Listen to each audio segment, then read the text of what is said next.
Hello বন্ধুরা, আশা করি সবাই ভালো আছেন। সরকারি ভাতা এবং শিক্ষাবৃত্তির সর্বশেষ আপডেট নিয়ে আবারও আপনাদের সামনে হাজির হয়েছি। তাই ভিডিওটা স্কিপ না করে অবশ্যই শেষ পর্যন্ত দেখার চেষ্টা করবেন। আজকের ভিডিওতে মূলত আমরা কথা বলবো এসএসসি 2026 সালের বোর্ড বৃত্তি নিয়ে। আবেদন ছাড়াই আপনারা পাবেন 16,200 টাকা।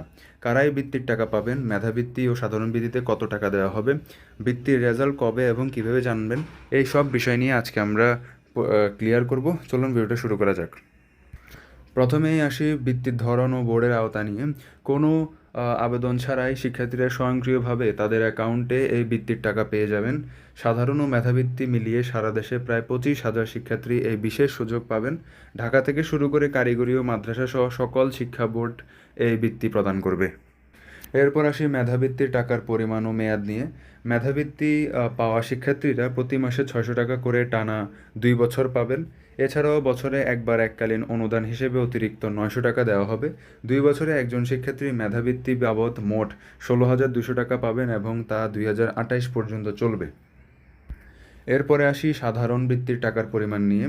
সাধারণ বৃত্তির ক্ষেত্রে শিক্ষার্থীরা প্রতি মাসে 350 টাকা করে পাবেন। এই ক্যাটাগরিতে এককালীন অনুদান হিসেবে বছরে 450 টাকা করে মোট 2বার পাবেন।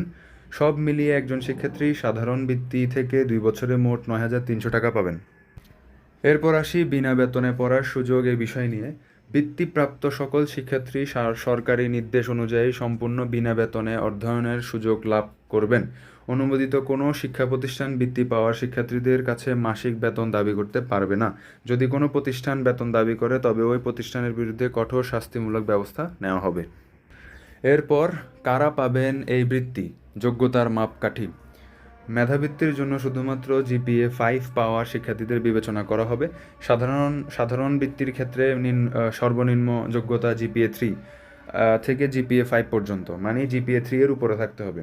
চতুর্থ বিষয়ে বাদ দিয়ে জিপিএ বা মোট নম্বরের ভিত্তিতে শিক্ষার্থীদের মূল মেধাক্রম তৈরি করা হবে। এরপর আসি বৃত্তির রেজাল্ট কবে ও কিভাবে দিবে।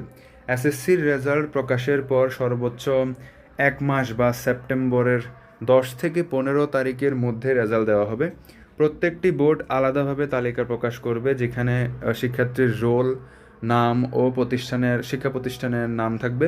সকল বোর্ডের জন্য আলাদা পিডিএফ লিস্ট আসবে, যা দেখে শিক্ষার্থীরা তাদের নাম নিশ্চিত করতে পারবেন।